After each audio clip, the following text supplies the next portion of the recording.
Ibeji means twin in the language of the Yoruba people of West Africa, but the Abaye-G Women's Circle is much closer to home.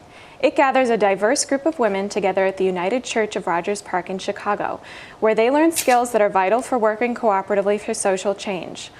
Let's meet Selena Awoleye, founder and director of the Abaye-G Resource Center. We also welcome Reverend Wesley Dorr, deacon at the United Church of Rogers Park, and we welcome Sherilyn Suggs, a member of the Abaye-G Women's Circle. Selena, can you tell me a little bit about how the word Abaye-G relates to the Women's Circle? Well, I picked that word so that we would follow in the history of our culture. Ibeji means twins in the Yoruba language. And when a twin passes away, they have the mom to make a carving of that twin so they can always remember that person in the family. So just as the Ibeji does, we would like women to remember their culture, to take care of it, preserve it, and pass it on. And can you tell us a little bit about what goes on in the women's programs? The women are trained in traditional crafts such as sewing, quilting, jewelry making, silk scarf dyeing, those kinds of things that their parents, their moms used to do, and we're passing it on. And women in the Ibeji Resource Circle act as mentors to younger homeless teenage moms as well. Can you tell me a little bit about how the United Church of Rogers Park relates and connects with the Abaye-G Women's Circle? Sure. For many years, Ibeji has been meeting at United Church of Rogers Park. I came to the church about 5 years ago, and they were working on the second floor in what we call the Blue Room, which is shared by many other organizations and people. One of the things that we saw was that there was a need for Ibeji Arts to have its own room so that you could set up sewing machines and have the jewelry out. And many of our church members, the women that go to Abaye-G, are also worship with us and are part of our community. And so it became a natural fit that they would have a designated space for an art room. Mm-hmm. So throughout the years, we've added an art room that has sewing machines. It's been nicely painted, and all of their beautiful jewelry and their quilt making, and as well as the pillows that they have are part of that. We try as a church to help resource Ibeji as much as we can because we see it as a great partnership and a way to be a ministry with people. And Sherilyn, can you share some of your story with us and kind of what you do with the Women's Circle? Sure. My best friend Aura was going to Abaye-G, and she told me about it, and I decided to come, and I enjoyed it. I've been there ever since, and I make jewelry, I sew, and my sewing teacher introduced me to some students that she used to teach at Louder University, and they gonna enhance my bakery. I have a bakery named Mama's Best Bakery. Tell me a little bit more about what goes on in the women's programs, what people make, and how it kind of contributes. Well, we share our stories of life. We try to motivate each other and give us help in different crafts. I brought a few along if you'd like to see them. Sure. We have one young lady, her name is Holly Davis, and some of our donated fabric she's turned into nice decorative purses. We also make jewelry, and some of the jewelry that we make we call peace bracelets.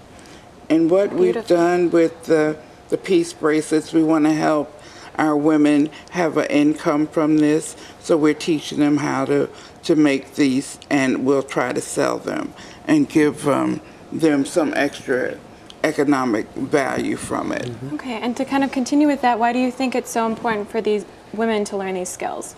Well, we can pass them on. Our culture is always important. We need to know where we came from. We need to know where we're going. And so with our help of the United Church and also the Methodist Foundation, who's given us a small grant so that we can buy other machines like a serger, so we can teach not just our women, but the homeless teenage moms how to use these different machines to enhance their lives. Can you tell me a little bit about why the circle is an important part of the church and sort of what it does?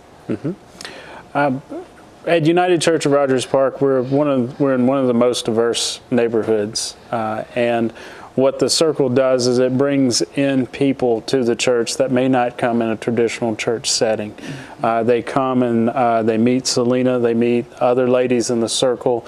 They get excited about making jewelry, they get excited about sewing, and it also is a great social outlet for people that may not be able to afford to go to a class on sewing or a class on jewelry making. And it allows us to be in ministry more with them. It adds to the rich ministry that we have at United Church of Rogers Park, and allows us to be in that relationship building with people of all walks of life. Sherilyn, can you describe a little bit about what the circle has given you? Giving me life, but giving me energy. I love coming. I break my neck to get there because I love it. It's teaching me about confidence. I have confidence now, and I really enjoy it. And is that because of the projects, because of the people you're gathering with? The people I'm gathering with, the product I'm making, showing that I have a little talent, and it shows in my work. Can you tell me a little bit more about the van that you purchased? Yes, last year we received a donation of a 1995 Dodge Caravan. And we were able to turn that into our cargo van. So it's not anything fancy, but it's really has transformed our ability to, especially for Ibeji, to be able to go pick up donations. We've been able to increase the amount of fabric that we're able to get, as well as Selena and Abaye-G have been able to use it to go to a couple of different craft shows that makes it a lot easier. In our urban setting, not many of our church members have cars, so to be able to have a van, even if it's transporting it a couple of blocks away, it makes a huge difference in that ability. Yeah. And so that was a great gift for our congregation to have, and it continually is supported, and we have a volunteer as a mechanic that keeps it up for us, and so we're very grateful to have that. Selena, can you tell me what kind of changes you're seeing in these women that come to the circle? Well, number one, the reason why we started the circle, because we knew that there were women who were not able to gather, and like Deacon West said, to spend money to go to a class. So we wanted this to be a place where they could come and not worry about those things. We wanted them to be able to experience the same things that other women experience, but not having a fee. And so we get a lot of donations from different places of fabric. The Today Chicago Woman magazine donates books to us. We're trying to develop a women's library so that women can come and get help as far as their self-esteem, maybe even trying to go into business, like Sherilyn is trying to start her diabetic bakery. So we teach and give a lot of things that not monetary all the times, but worthwhile for your development. Thank you, Selena, Deacon Dorr, and Sherilyn for joining me. I'm Ashley Clark for Different Drummers in the Greater Chicago Broadcast Ministries. Keep the faith.